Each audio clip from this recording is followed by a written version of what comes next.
Una válvula con fugas causó una reacción en cadena que generó un infierno en la planta química de Philips. Este desastre evidenció los peligros de no tener regulaciones de seguridad.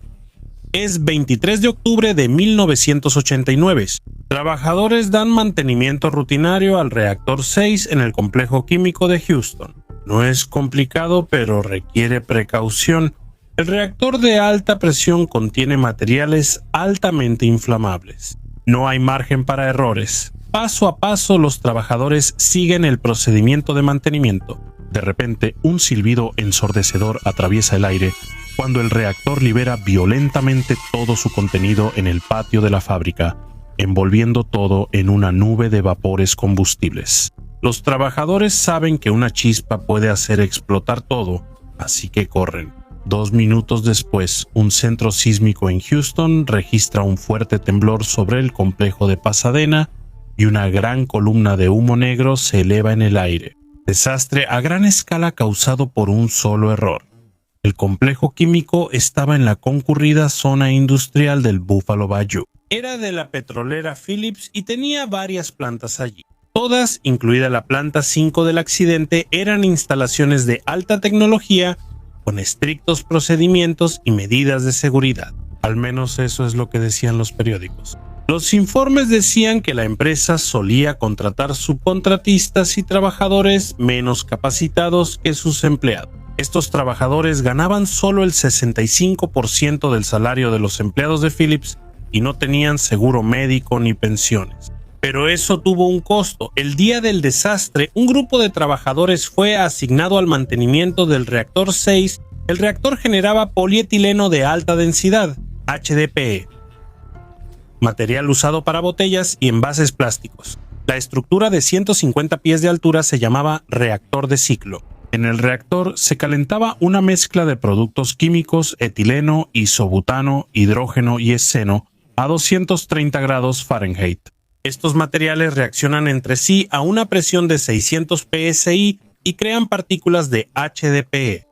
Las partículas se asentaron en 6 tubos de sedimentación que trasladan el HDPE a un tanque para su procesamiento. Durante el proceso, las partículas obstruían los tubos de sedimentación, que debían despejarse manualmente sin detener el proceso. En el reactor se usaba una válvula especial para separar las tuberías. El procedimiento de desobstrucción no se inició hasta que las 6 tuberías estuvieron obstruidas, lo cual ocurrió el domingo 21 de octubre, 2 días antes del desastre. Los empleados iniciaron la limpieza como se planeó. Cerraron la válvula tras verificar que el indicador estaba en rojo y desconectaron 2 mangueras de aire que la controlaban. La bloquearon físicamente en posición cerrada para evitar que el contenido del reactor fluyera por las tuberías. Durante la limpieza se abrió una segunda válvula en la parte inferior de la tubería y se retiró el material plástico. El procedimiento se postergó para la próxima semana. Por otras prioridades laborales, uno podría cuestionar si el desastre era evitable con otra priorización de tareas. Se necesitó una investigación detallada para descubrir lo que sucedió después. El lunes 23 de octubre, el 99% del contenido del reactor, unas 85.000 libras, fue liberado a la atmósfera. En un segundo, una nube peligrosa de gas altamente inflamable se extendió por todo el sitio. Una alarma sonó y los trabajadores evacuaron la planta rápidamente, pero hubo poco tiempo. En menos de 2 minutos, la nube alcanzó una fuente de ignición y explotó con una fuerza enorme. La explosión sacudió todo el parque industrial y lo cubrió con grandes pedazos de metal. El metal volaba por ahí y estaba explotando. ¿Sentiste el impacto? Me lanzó como 30 pies. Y simplemente te levantaste y empezaste a correr. Empecé a correr, salté los pantalones y corrí hacia la parte de atrás y ahí seguí corriendo. La explosión en la planta de Philips fue tan potente como 2.4 toneladas de TNT y registró 3.5 en la escala de Richter. Las explosiones iniciales hicieron que la mayor parte de la planta se incendiara. En 10 a 15 minutos las llamas alcanzaron 2 tanques de isobutano de 20.000 galones y causaron otra explosión masiva. Para empeorar, otro reactor de polietileno falló catastróficamente entre 25 y 45 minutos después del primero. En medio del caos pudieron ocurrir hasta 3 explosiones más. Los primeros en responder fueron los miembros de la brigada de bomberos de la compañía Phillips, quienes pronto fueron acompañados por los bomberos de la Asociación de Ayuda Mutua de la Industria Channel. Inmediatamente al llegar, los hombres se dieron cuenta de que tenían una tarea desafiante por delante. No solo el incendio estaba fuera de control, sino que la explosión también destruyó gran parte del sistema de agua para combatir incendios. Los bomberos usaron fuentes alternativas como una torre de enfriamiento, tubería de agua de una planta vecina, estanques de sedimentación y el canal de navegación. Aunque se hicieron esfuerzos, las intensas llamas y mucho combustible dificultaron la labor de los equipos de respuesta. Tras 10 horas de lucha, camiones de bomberos, camiones de espuma de Phillips y brigadas locales lograron controlar el incendio. En ese periodo, las búsquedas y rescates fueron casi imposibles.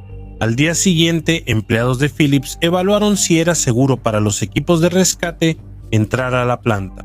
Aunque el incendio estaba controlado, seguía el riesgo de explosiones y colapsos. Los primeros en llegar fueron oficiales de la Administración de Seguridad y Salud Ocupacional para recolectar y preservar evidencia. Su investigación no solo reveló una cantidad significativa de fallas dentro de la planta, sino que también indicó que los funcionarios de la planta tenían conocimiento previo de estos problemas. Tras un examen detallado se identificó una posible secuencia de eventos. Durante el mantenimiento se retiró el bloqueo de la válvula superior de la pierna de asentamiento 4. Al reconectar las mangueras de aire que controlan la válvula, los trabajadores la abrieron accidentalmente y el contenido del reactor se derramó por la pierna de asentamiento. La investigación mostró una falla grave en el diseño. Las mangueras de suministro y descarga de aire de la válvula superior eran iguales. La similitud causó confusión y permitió que los trabajadores conectaran las piezas al revés. Aunque el indicador marcaba cerrada, la válvula podía estar abierta. La explosión y el incendio mataron a 22 empleados y otro falleció en el hospital. Las víctimas estaban a menos de 250 pies del reactor 6, donde ocurrió la fuga de gas. Un informe al presidente señaló que otras 130 personas resultaron heridas en el accidente. 35 trabajadores fueron hospitalizados, de los cuales 5 tenían heridas que ponían en peligro su vida. Más de 100 empleados resultaron ilesos después de quedar aislados por el incendio. La Guardia Costera de Estados Unidos y botes de bomberos de Houston los rescataron. Phillips Petroleum tuvo daños materiales de $715 millones, 1.73 mil millones actuales, y perdió otros 700 millones en ingresos. En una conclusión final de la investigación, OSHA encontró una violación grave de procedimientos bien establecidos y bien entendidos que crearon las condiciones que permitieron la fuga y la posterior explosión. En pocas palabras, Phillips pasó por alto intencionalmente sus propios procedimientos de seguridad y las prácticas estándar de la industria. En la planta de Pasadena, la empresa implementó un procedimiento sin protección de respaldo. OSHA también encontró que el mecanismo de aire del actuador podía activarse en cualquier momento, incluso durante el mantenimiento, y que alguien podía abrir las válvulas accidental o deliberadamente. Además, Phillips fue acusado de una separación inadecuada entre los edificios y la planta, lo que contribuyó a que hubiera un gran número de trabajadores heridos y muertos que simplemente no tenían suficiente espacio para realizar una evacuación efectiva. La secretaria de Trabajo de los Estados Unidos, Elizabeth Dole, explicó: esta tragedia se ve agravada por la clara evidencia de que esta explosión era evitable si se hubieran seguido los procedimientos de seguridad reconocidos. OSHA ha descubierto documentos internos de Phillips que pedían acciones correctivas, pero en su mayoría fueron ignorados. También destacó que Phillips y otras empresas del sector contrataban subcontratistas menos capacitados para tareas peligrosas, y eso tuvo consecuencias mortales. 2 meses antes del desastre, los subcontratistas abrieron unas tuberías hacia un tanque sin aislar la línea. Como resultado, solventes inflamables se ventilaron en un área adyacente, donde se incendiaron y quemaron a 4 trabajadores, mientras que 2 murieron. En otra ocasión, los subcontratistas sugirieron usar la presión del reactor para limpiar válvulas obstruidas, lo que pudo causar un desastre similar. Al final, OSHA acusó a la compañía petrolera Phillips de 566 violaciones intencionales y 9 graves.